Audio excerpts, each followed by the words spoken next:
Morning. आज हम लोग पता है एक कविता पढ़ने जा रहे हैं जिसका शीर्षक चेतक है। अब चेतक सोचकर ये मत सोचना कि किसी आदमी का नाम है।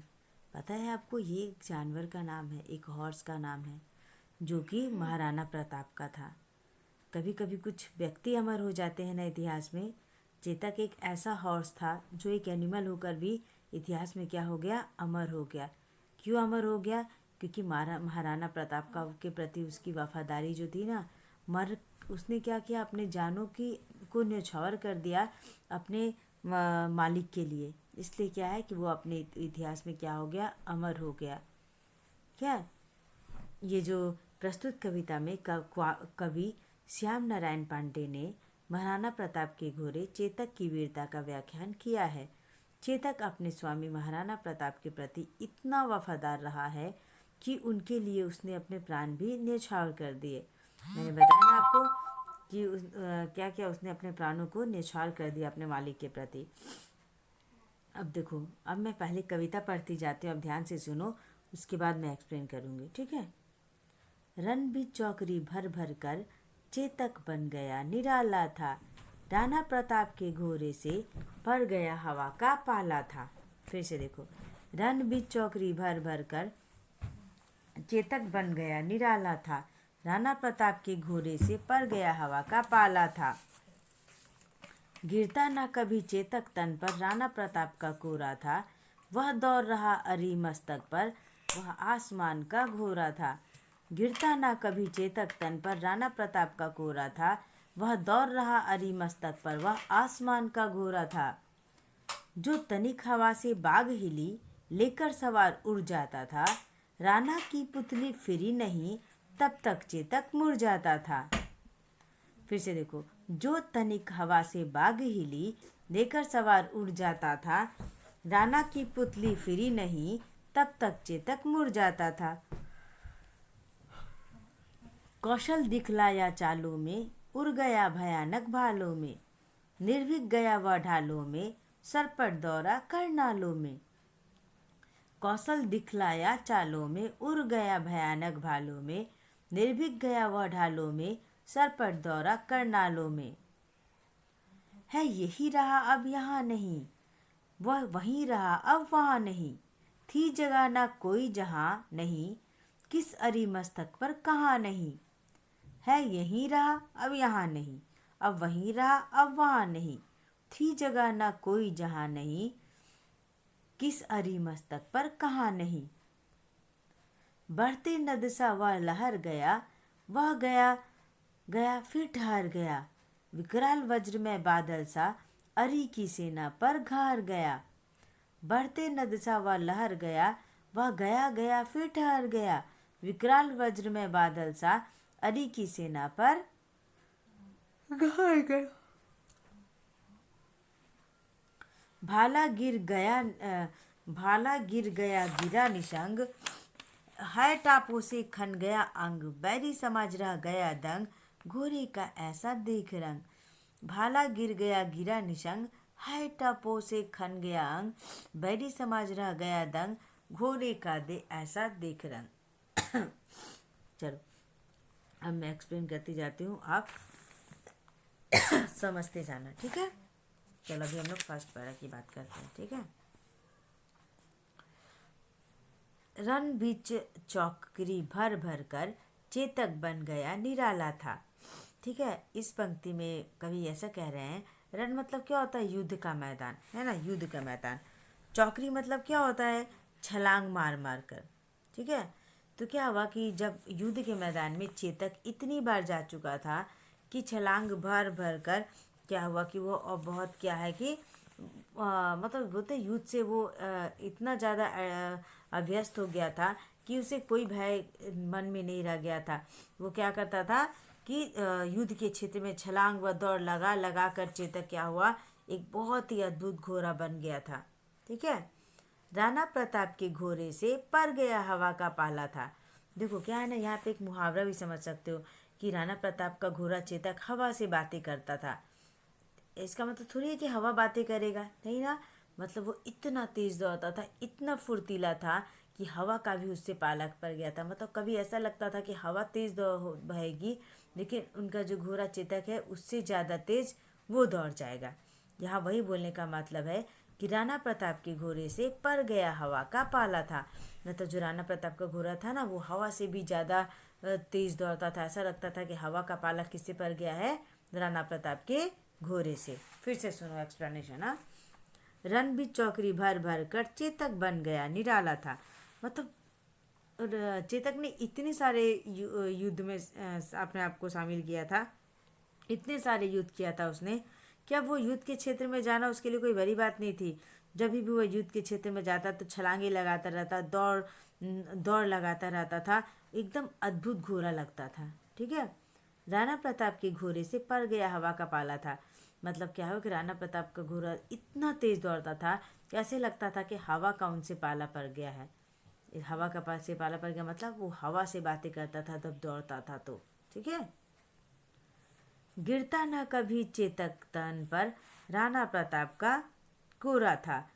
अब देखो जब वो घोड़े को या किसी एनिमल को आदमी क्यों मारता है, जब वो उसको ओबे नहीं करता, उसकी बातें नहीं मानता है ना। लेकिन राणा प्रताप का जो घोड़ा था चेतक, वो तो अपने मालिक की बातें बिना कहे ही समझ जाता था। तो ऐसे घोड़े पे क्या होगा, कभी कोई घोड़ा बरसेगा। तो इसका इन पंक्तियों में कवि का कहना है कि कभी भी चेतक के तन पर राणा प्रताप का कोरा, कोरा मतलब जिससे एनिमल्स को हैंडल करने के लिए स्टिक रखते हैं ना, कोरा रखते हैं ना, उसी को बोलते हैं कि कभी भी चेतक के तन पर राणा प्रताप का कोरा नहीं बरसा था। वह दौड़ रहा अरी मस्तक पर, वह आसमान का घोड़ा था। ठीक है।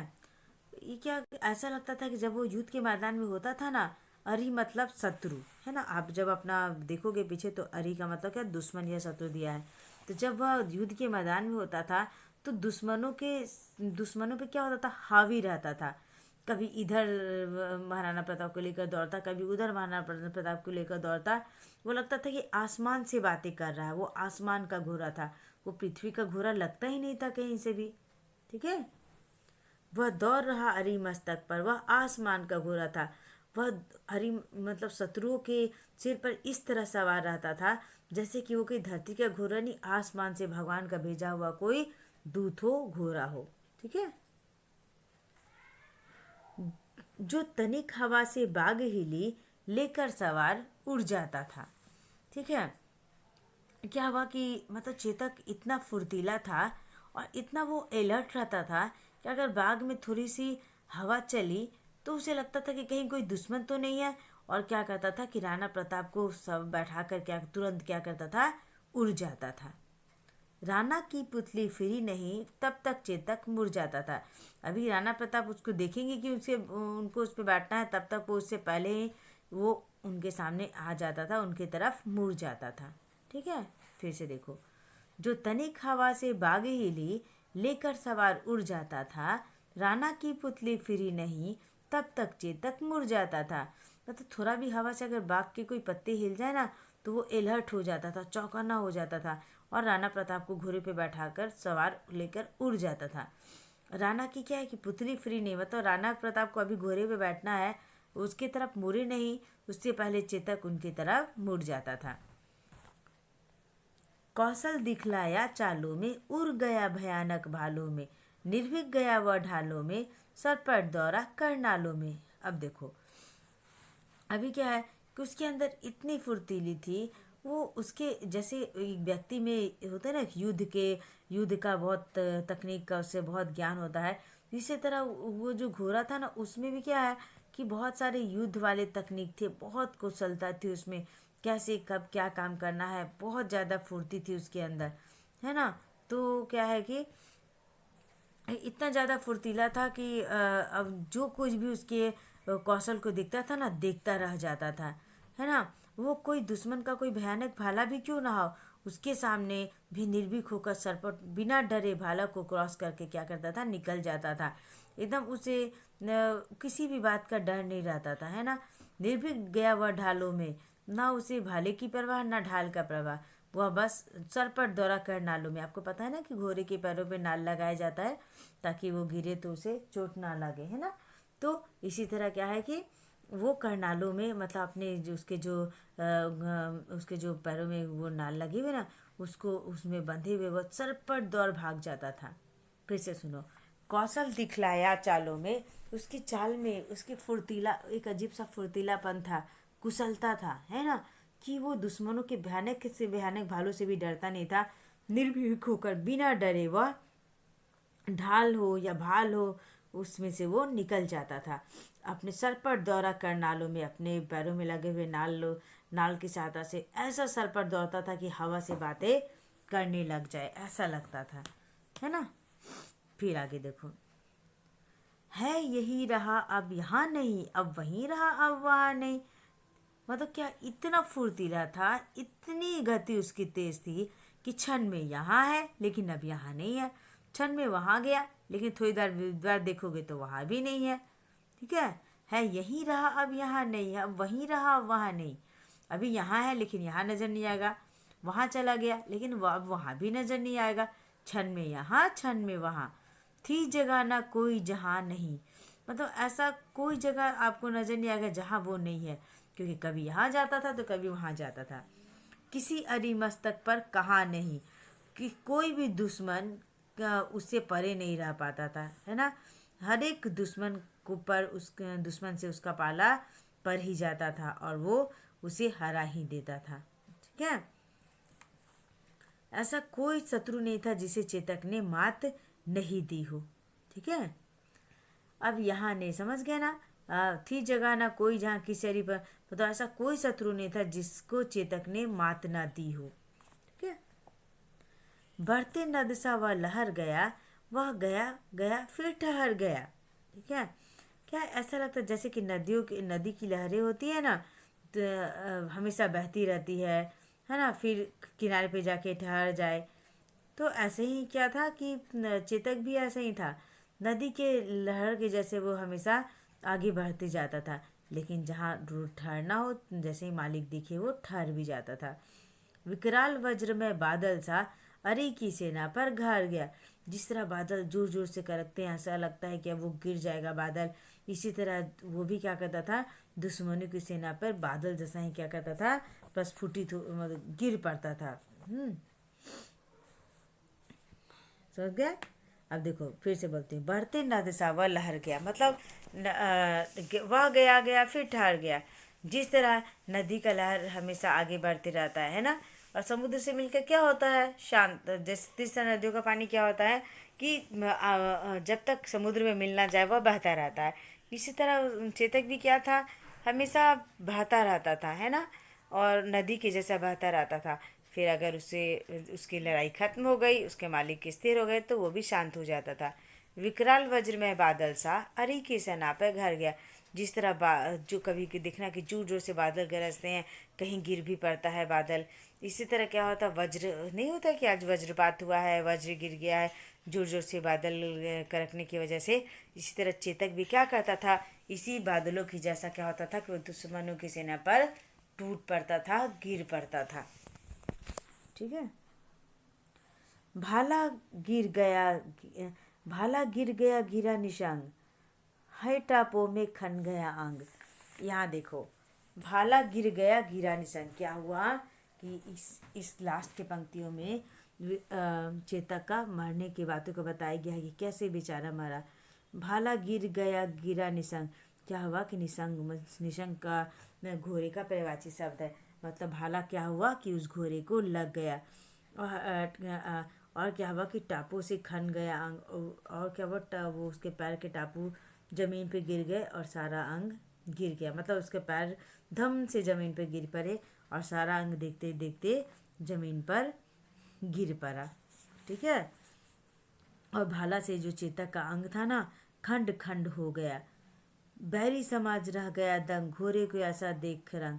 लेकिन फिर भी वो घोड़ा है ना आगे बढ़ता ही जा रहा था, रुकने का नाम नहीं ले रहा था वीरता के साथ। शत्रुओं की सेना चेतक के इस रूप को देखकर क्या हो गई, दंग हो गई। ठीक है। फिर से सुनो। भाला गिर गया गिरा निशंग, है टापू से खन गया। क्या हुआ कि उस घोड़े को क्या हुआ कि किसी दुश्मन सेना की भाला लग गई, तो उसका शरीर छिन छिन हो गया और वो उसके पैर के टापू के सहित वो ज़मीन पर गिर गया और सारा अंग नीचे गिर पड़ा। फिर भी वो वीरता से आगे बढ़ता जा रहा था। बैरी समाज जो दुश्मन थे देखकर दंग रह गए कि ऐसा चमत्कारी घोड़ा, ऐसा वीर घोड़ा को तो मैंने आज तक नहीं देखा था। ठीक है बेटा, ये कविता तो आपकी यहाँ पे ख़त्म हो गई, लेकिन एक बार फिर से मैं आपको बता देती हूँ। ठीक है, अब पूरा एक्सप्लेनेशन तो अब उतना संभव नहीं है, लेकिन आपको ये तो पता चल गया ना कि इस कविता में कवि का क्या कहना, कवि ने ये कविता क्यों लिखी है ना। इस कविता में उन्होंने महाराणा प्रताप के घोड़े चेतक की वीरता का बखान करने के लिए लिखा है ना। उनकी वीरता का बखान किया है उन्होंने इसमें कि इतना अच्छा घोड़ा, इतना तेज़ घोड़ा था कि वो महाराणा प्रताप के आँख फिराने से पहले ही क्या होता था, वो उनके समीप आ जाता था। इतना फुर्तीला था कि दुश्मन की सेना को मात दिए बिना वापस नहीं लौटता था। नदी के जैसा, लहरों के जैसा वो आगे बढ़ता जाता था, है ना। और क्या है कि जब दुश्मन की सेना सामने आ जाती थी, वो बादल की तरह, करकते बादल की तरह क्या होता था कि वो उस पर टूट पड़ता था। क्या करता था? टूट पड़ता था। समझ में आई बात? और इसके जो हार्ड वर्ड्स हैं मैं एक बार आपको फिर से बता देती हूँ। देखो बेटा, इस पाठ से आपको क्या सीख मिलती है कि पशुओं में क्या होती है? वफादारी होती है, वीरता और निर्भीकता के गुण होते हैं। ठीक है, पशु, बहुत सारे पशु वीर होते हैं, निर्भय होते हैं, उनमें मनुष्य के जैसा डर नहीं होता, वे बहादुर होते हैं, है ना। तो आप किसी भी पशु को अगर रखते हो, पेट एनिमल को रखते हो, तो उसके प्रति अपनी जिम्मेदारी समझो, उसका ध्यान दो, वो भी आपके प्रति अपनी क्या करेगा? वफादारी दिखाएगा। ठीक है, अभी चलो, अभी हम लोग क्या करते हैं कि शब्द का अर्थ बनाते हैं। ठीक है, ये तो सारा अर्थ समझ में आ गया ना। फिर भी मैं रुको, पहले आपको इसमें से जो हार्ड वर्ड्स है मैं पहले आपको बता देती हूँ। देखो, रन भी चौकरी भर भर कर, है ना। चौकरी मतलब मैंने आपको बताया कि क्या होता है? छलांग लगाना। रन मतलब युद्ध का मैदान, है ना। फिर बन गया दाना पता भर गया हवा का, हवा से पाला पड़ना मतलब हवा इतना तेज था चेतक कि ऐसा लगता था कि हवा का चेतक से क्या हो गया? पाला पड़ गया। मतलब जो महाराणा प्रताप का घोड़ा चेतक था वो क्या करता था? हवा से बातें करता था, यानी हवा की जैसे तेज दौड़ता था। गिरता ना कभी चेतक तन पर राणा प्रताप का कोरा था। तो आपको मैंने बताया ना कि कोरा जिससे जानवरों को मारकर उसको हैंडल करते हैं, है ना।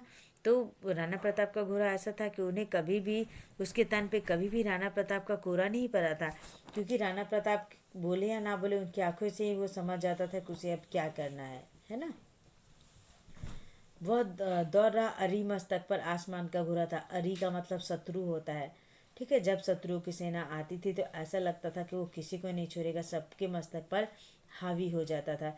ऐसा लगता था कि वो आसमान से भेजा हुआ कोई घोड़ा है, जमीन इस पृथ्वी का घोड़ा नहीं है, उसे भगवान ने आसमान से भेजा हो, ऐसा नजर आता था। जो तनिक हवा से बाघ हिली लेकर सवार उड़ जाता था। मतलब वो इतना फुर्तीला था, इतना एक्टिव रहता था अपने मालिक के प्रति कि हवा से अगर थोड़ा बाघ भी हिल जाए ना, तो उसे लगता था कि कोई कोई शत्रु तो नहीं है, तुरंत अपने मालिक को सवार लेकर क्या करता था? उड़ जाता था। राणा की पुतली फ्री नहीं, तब तक चेतन मुड़ जाता था। राणा प्रताप को घोड़े पे बैठना हो तभी उनकी पुतली उसकी तरफ नहीं जाएगी, उससे पहले चेतक उनकी तरफ मुड़ जाता था। कौशल दिखलाया चालों में, उड़ गया भयानक भालों में। अब क्या हुआ कि वो इतना कौशल हो गया था कि युद्ध के मैदान में उसे देखते ही बनता था कि कितना अधिक कुशलता उसके चालों में आ गई थी। वो उसे दुश्मनों की भयानक भालों से भी डर नहीं लगता था। वो क्या, उनके भालों को, ढालों को चीरते हुए सरपट अपने करनालों में दौड़ जाता था। है यहीं रहा, अब यहाँ नहीं, वहीं रहा, अब वहाँ नहीं। मतलब इतना फुर्तीला था, इतना तेज था कि क्षण में यहाँ तो क्षण में वहाँ। ठीक है, ऐसा कोई जगह नहीं था जहाँ वो ना गया हो, ना रहे। किस अरी मस्तक पर कहाँ नहीं, ऐसा कोई शत्रु नहीं था जिसके मस्तक पर चेतक का वार न हुआ हो। बड़े न सा वह लहर गया, वह गया फिर ठहर गया। विकराल वज्र में बादल सा अरी की सेना पे घर गया। जिस तरह की नदियों का लहर हमेशा तेज गति से आगे बढ़ता रहता है, उसी तरह, और फिर अचानक से वो समुद्र में मिल जाए तो शांत हो जाता है, उसी प्रकार क्या है कि जो चेतक था उसमें भी नदियों की लहर के जैसा स्थिरता था, है ना। वो भी तेज गति से हमेशा आगे बढ़ता जाता था, लेकिन जैसे उसका काम खत्म हो वो मालिक से मिल जाए तो ठहर जाता था। विकराल वज्र में बादल सा अरी की सेना पे घर गया। जिस तरह कभी तेज बारिश हो, बादल जोर जोर से गरजते हैं, कहीं कहीं वज्रपात भी हो जाता है। इसी तरह कवि का कहना है कि चेतक क्या होता था कि दुश्मनों की सेना पर विकराल वज्र के जैसा, बादल में जैसा वज्रपात होता है ना, वैसा वज्रपात होता था। वो जैसे ही वो शत्रुओं के से चेतक का सामना होता था। अरी मतलब शत्रु होता है, याद रखना, ठीक है। भाला गिर, अब लास्ट पंक्ति में चेतक की मृत्यु के बारे में बताया गया है, ठीक है, कि कैसे उसने अपने प्राणों को न्यौछावर कर दिया। भाला गिर गया गिरा निसंग, निसंग मतलब घोड़े को भाला लग गया। जैसे ही भाला लग गया उसके पैर नीचे गिर पड़े और सारा शरीर नीचे धम से गिर गया। फिर भी वो इतना वीर था कि आगे बढ़ते रहना चाह रहा था। बैरी समाज रह गया दंग, घोड़े का ऐसा देख रहा। वो जो शत्रु सेना थे वो आश्चर्य से ऐसे निराले घोड़े को, वीर घोड़े को देखते रहते थे, देखते रह गए कि आखिर इतना चमत्कारी घोड़ा कैसे हो सकता है, ठीक है। इस कविता से हमें यह सीख मिलती है कि वस्तुओं में बहुत ज़्यादा वफादारी होता है, वीरता होता है, निर्भीकता के गुण होते हैं, ठीक है। अब हम लोग क्या करेंगे, इसके हार्ड वर्ड्स कर लेते हैं, ठीक है। रण मतलब होता है युद्ध, विकराल मतलब होता है भयानक, चौकड़ी मतलब छलांग मारना, जंप करना, बाघ मतलब होता है लगाम, वज्रमय मतलब पत्थर के समान कठोर, निशंग मतलब होता है तलवार, ठीक है। है मतलब होता है घोड़ा, ठीक है। है मतलब होता है घोड़ा। अभी आया ना बेटा, है टापू से खन गया अंग, मतलब घोड़े का शरीर जो है क्या हो गया, निसंग तलवार लगने से क्या हो गया कि उसका छिन छिन हो गया, ठीक है मतलब घोड़ा। अरी मतलब दुश्मन या बैरी, दंग मतलब चकित या आश्चर्य में पड़ा हुआ, टाप मतलब घोड़े की आवाज़, घोड़े के पैरों की आवाज़, नद मतलब नदी, निर्भीक मतलब निडर, मस्तक मतलब माथा, निराला मतलब अनोखा, पाला मतलब सामना होना किसी से, ठीक है। याद रखना, हाय का मतलब घोड़ा होता है, निशंक का मतलब तलवार होता है, ठीक है। अरी का मतलब दुश्मन या बैरी होता है। अभी देखो, शुद्ध उच्चारण कीजिए, क्या क्या है भाई, चेतक, ठीक है, निशंग, कोरा, मस्तक, तनिक, पुतली, कौशल, भयानक, विकराल, वज्रमय, ठीक है। फिर से बोलूँ मैं, देखो, चेतक, निशंग, कोरा, मस्तक, तनिक, पुतली, कौशल, भयानक, विकराल, वज्रमय, हो गया। अब देखो, सोचिए और बताइए, चलो सोचो और बताओ, महाराणा प्रताप के घोड़े का क्या नाम था, चेतक, है ना, करेक्ट। चेतक किसकी तरह दौड़ता था, बताओ, किसकी तरह चेतक दौड़ता था, हवा की जैसे क्या होता था, तेज दौड़ता था। और बोलो कि चेतक ने अपने स्वामी भक्त और बहादुरी का परिचय कैसे दिया, युद्ध के मैदान में अपने प्राणों को न्यौछावर कर कर उसने स्वामी भक्ति और बहादुरी का परिचय दिया, ठीक है। अभी देखो, इसमें क्या करना है कि पर्यायवाची शब्द लिखना है, क्या करना है, पर्यायवाची शब्द लिखना है, ठीक है। देखो, जैसे देखो, दी गए काय पंक्तियों के रेखांकित शब्दों के दो दो पर्यायवाची शब्द लिखिए, ठीक है। अब देखो, जैसे अरी, अरी मतलब शत्रु होता है, आपको पता है ना, तो आपके दो पर्यायवाची शब्द शत्रु और दुश्मन लिख सकते हैं। बढ़ते नद, नद मतलब नदी, तो नदी और सरिता जानते हो ना, तो आप ये दो लिख सकते हो। है टापू से खन गया अंग, है मतलब होता है तलवार, तो तलवार और खड्ग लिख सकते हो, ठीक है। हाँ, है मतलब होता है, सॉरी, है मतलब क्या होता है, हॉर्स होता है ना, घोड़ा होता है, तो आप इसका तुरंग और अश्व लिख सकते हो, ठीक है। घ नंबर, निशंग, निशंग का अर्थ होता है तलवार, तो आप इसके लिख सकते हो तलवार और खड्ग, ठीक है। फिर मस्तक, मस्तक का मतलब होता है ललाट और माथा, जो जो अंडरलाइन वर्ड्स हैं उसी के आपको दो दो परिभाषित शब्द लिखने हैं। ठीक है बेटा। अब अगर देखो मैं आपसे पूछूं कि चेतक कविता के कवि क्या हैं, कौन है, तो आप बोलोगे कवि श्याम नारायण पांडे। मैं बोलूँगी चेतक किसका नाम था, तो आप बोलोगे महाराणा प्रताप के घोड़े का। मैं पूछूंगी कि महाराणा प्रताप के घोड़े का क्या नाम था, तो आप बोलोगे चेतक। मैं बोलूँगी कि महाराणा प्रताप जिस घोड़े पे सवार करते थे वो कैसा था, तो आप बोलोगे बहुत बहादुर और फुर्तीला था। ठीक है। फिर आप बोलोगे, मैं पूछूंगी कि चेतक का की चाल कैसी थी, तो आप बोलोगे कि नदी के जैसे जैसे लहरें होती हैं उसी तरह उसका भी चाल था। और वो दुश्मनों की सेना पर किस तरह टूट पड़ता था, जिस तरह बादल जोर से गरजता और कहीं के वज्रपात कर देता है ना, उसी तरह। ठीक है। चलो अभी अब हम लोग ये कविता यहीं ख़त्म करते हैं। नेक्स्ट क्लास में मैं इसका एक्सप्लेनेशन तो ख़त्म कर दिया मैंने, इसके PDF सेंड कर दूँगी, उसको एक्सप्लेन कर दूँगी। ठीक है बेटा। चलो ओके, ध्यान दें, बाय।